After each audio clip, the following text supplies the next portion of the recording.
Hello बच्चों, welcome to my YouTube channel maths वाला maths group of studies.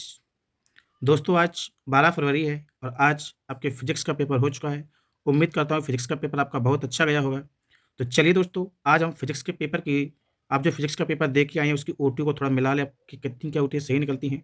तो चलते हैं दोस्तों, सबसे पहले हम लोग सही विकल्प लिखेंगे। देखते हैं पहला कि गोलीय दर्पण की वक्रता त्रिज्या r और फोकस दूरी में सही संबंध है। यानी वक्रता त्रिज्या r और फोकस दूरी में संबंध है r बराबर 2f।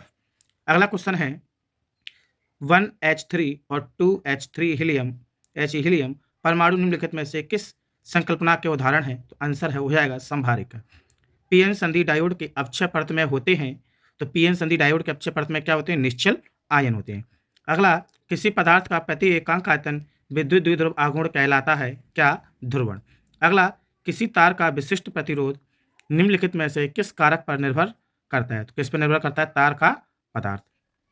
नंबर 6वां है, विद्युत धारा के चुंबकीय प्रभाव की खोज किसने की थी? तो खोज किसने की थी? ओर्स्टेड ने इसकी खोज की थी। रिक्त स्थान स्टार्ट करने से पहले आपको बता दूं, मेरे पास ये फिजिक्स का सेट नंबर बी है जिसके मैं आपको सॉल्व करा रहा हूं।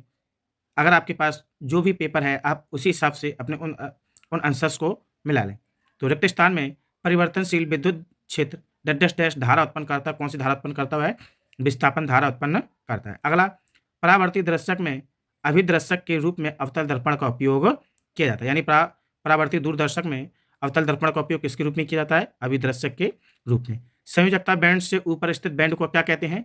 चालन बैंड कहते हैं। पी प्रकार के अर्धचालक में हॉल की सांद्रता इलेक्ट्रॉनों की सांद्रता की तुलना से अधिक होती है। आंसर क्या आएगा हमारा? हॉल आ जाएगा।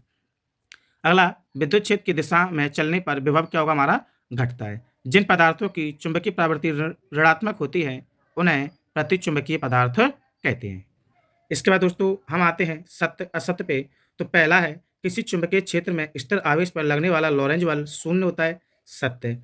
विद्युत चुंबकीय तरंगे निर्वात में अतिरिक्त किसी अन्य भौतिक माध्यम से गमन नहीं कर सकती। तो ये वाली बात क्या है? गलत है, क्योंकि जो विद्युत चुंबकीय तरंगें हैं वो किसी भी माध्यम में गमन कर सकती हैं। और तीसरा है, सिलिकॉन और जर्मेनियम दोनों यौगिक अर्धचालक के उदाहरण हैं। सत्य। सिलिकॉन और जर्मेनियम दोनों हमारे क्या हैं? यौगिक अर्धचालक के उदाहरण हैं। अगला, कोटर गुहा के भीतर विद्युत क्षेत्र सदैव शून्य ही होता है। सत्य। अर्धचालकों की प्रतिरोधकता ताप बढ़ाने पर बढ़ती है। ये असत्य हो जाएगा। नंबर चौथा आता है दोस्तों हमारा सही जोड़ी। तो सही जोड़ी में पहला है विद्युत चुंबकीय तरंग। तो विद्युत चुंबकीय तरंगों की खोज किसने की थी? मैक्सवेल ने की थी। और व्यतिकरण का द्विस्लिट प्रयोग ये किसने दिया था? यंग ने दिया था। द्रव्य की द्वैत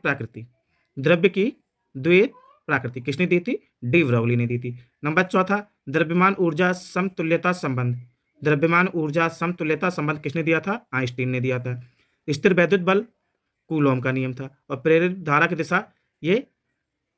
की दिशा हमारे लेंज के नियम के अनुकूल रहती है। ये दोस्तों ये अपनी सही जोड़ी हो गई। तो अब लास्ट में अपन चलते हैं एक शब्द एक वाक्य के उत्तर में। तो चलिए दोस्तों, एक शब्द एक वाक्य के उत्तर में हम लोग आते हैं। पहला है, शुद्ध प्रतिरोधकीय परिपथ के लिए शक्ति गुणांक का मान है कितना? 1। किस स्थिति में प्रिज्म के अंदर अपवर्तित किरण प्रिज्म के आधार के समांतर हो जाती है? तो हो जाएगी न्यूनतम विचलन की स्थिति में। शुद्ध अर्धचालक में त्रिसंयोजी अशुद्धियां मिलाने पर किस प्रकार का अपद्रव्यी अर्धचालक प्राप्त होता है? तो होगा पी प्रकार का। वायु में स्थित एकांक धनावेश से निकलने वाले कुल विद्युत फ्लक्स का मान कितना होता है? 1/ε0 होता है।